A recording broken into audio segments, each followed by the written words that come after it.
کچھ دن پہلے ایک اسکالر کی میں دیکھ رہا تھا اس کا کلپ, کسی نے کہا شدید بھوک میں روزہ توڑنا کیسا ہے. محترم نے جواب دیا جب شدید بھوک ہو رہی ہے تو پھر روزہ توڑنا کیا ہے, جائز ہے. دلیل یہ دی نبی صلی اللہ علیہ وسلم نے فتح مکہ کے موقع پہ روزہ توڑا تھا, حوالہ بھی دے دیا حدیث کا. میں بار بار کہتا ہوں لوگ آج کل کس سے متاثر ہو رہے ہیں, حوالوں سے. کیا ریفرنس دے رہا ہے, کوئی بات بغیر ریفرنس کے نہیں کرتا. خدا کے بندو تمہیں اتنا شعور نہیں ہے کہ وہ جنگ کے موقع پہ, سفر کے موقع پہ ہے, وہ جہاد کے موقع پہ ہے. جہاد میں تو یہاں تک اجازت ہے کہ آپ کے سامنے اگر کسی نے مسلمان قیدی کو ڈھال بنا لیا نا تو علماء کہتے ہیں پھر بھی اس کو قتل کرنا جائز ہے, اگرچہ سامنے مسلمان قیدی ہے, اس لیے کہ یہ تو وہ ہیلا ہمیشہ اختیار کریں گے, پھر تو آپ جنگ سے ہی رک جاؤ گے. وہاں تو پھر سفر ہے, سب سے بڑی بات یہ ہے. اس سفر پہ قیاس کس کو کیا جا رہا ہے, حضر پہ. تو شدید بھوک لگ رہی ہے تو کہہ رہے روزہ بھائی نہیں جائز ہے روزہ توڑنا, شدید بھوک لگے, شدید پیاس لگے. کسی کو روزہ زیادہ, میں نے پچھلے سال کلپ ریکارڈ کروایا تھا کہ جو مزدور دوپہر گرمی میں گڑھا کھودتے ہیں, رمضان کا روزہ ان کے لیے چھوڑنا جائز بولو نہیں ہے. اس پہ اتنا لوگوں نے تبصرہ کیا, اس مفتی کو دیکھو, اس کے ہاتھ میں ذرا پھوڑا پکڑاؤ, اس کو گرمی میں کنواں کھودنے پہ لگاؤ, پھر ہم دیکھتے ہیں کہ یہ کیسے فتویٰ دیتا ہے. پھر یہ بھی فتویٰ دے گا کہ توڑنا کیا ہے, جائز ہے.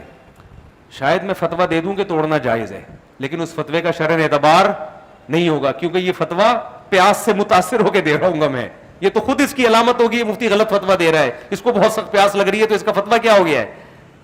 بولو نا, مفتی بھی تو صحیح بات اسی وقت کرے گا نا جب خود عذاب میں نہ آیا وہ.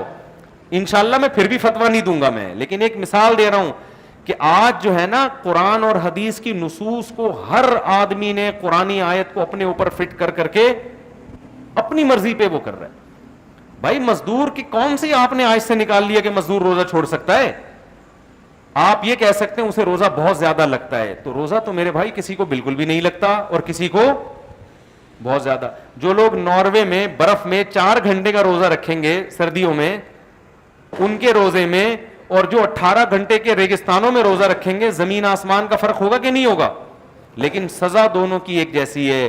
جو شدید گرمی کا روزہ توڑے گا اس کو بھی 60 روزے, جو 4 گھنٹے کا دن ہو اور سردی ہو اس میں روزہ توڑے گا اس کی بھی کتنی سزا ہے بولو, 60 روزے. ہاں شریعت میں اصول یہ ہے کہ اگر کوئی بے ہوش ہونے لگے, مرنے لگے, تو موت سے بچنے کے لیے, بیماری سے بچنے کے لیے روزہ توڑنا جائز ہے. اس میں چاہے وہ مزدور ہو یا وہ گھر میں ایئر کنڈیشن میں آرام سے بیٹھا ہوا ہو, اس میں مزدور اور عام آدمی کا فرق نہیں ہے. تو آج اس نئے فتووں نے کیا کیا ہے, رمضان میں مزدوروں سے روزے چھڑوا دیے. رمضان میں مزدوروں سے بولو روزے چھڑوا دیے.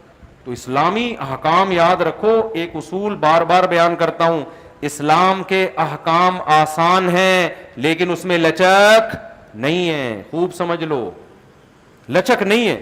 اللہ نے کہا جب رمضان کا مہینہ آئے تمہیں روزہ رکھنا پڑے گا. اللہ نے 2 آسانیاں کر دی, فمن کان منکم مریضا, بیماری میں چھوڑ سکتے ہو, اور سفر میں.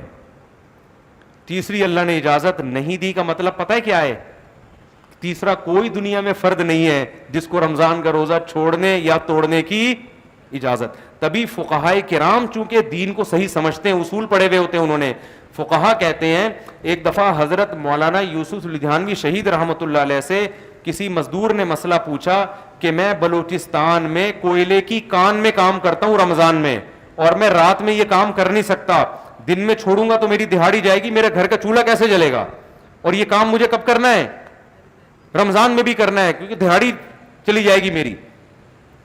اس نے کہا کوئلے کی کان میں ایک دفعہ جانے کے بعد آدمی نکلتا ہے تو بدحواس ہو جاتا, اتنی شدید پیاس لگتی ہے.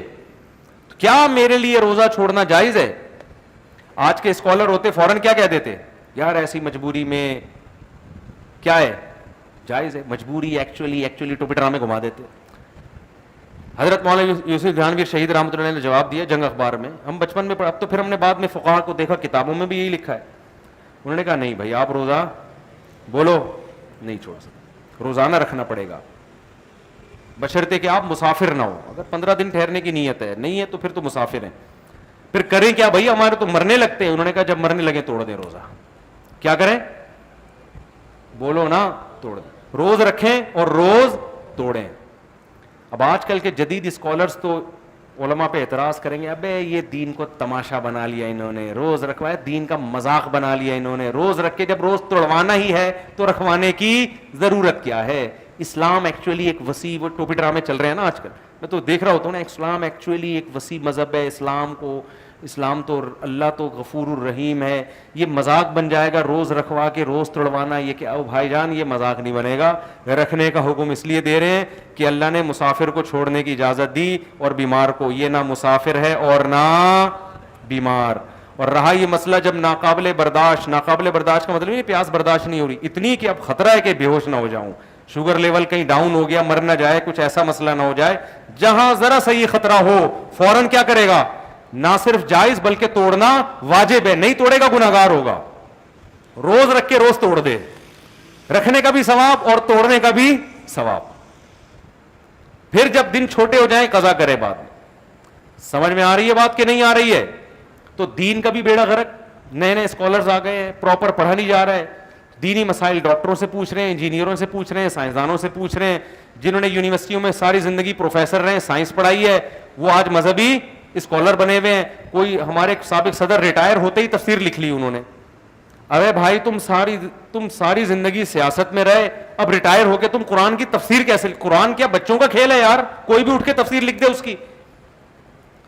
اور میڈیکل سائنس کی باتیں کون کر رہے ہیں؟ دیندار لوگ.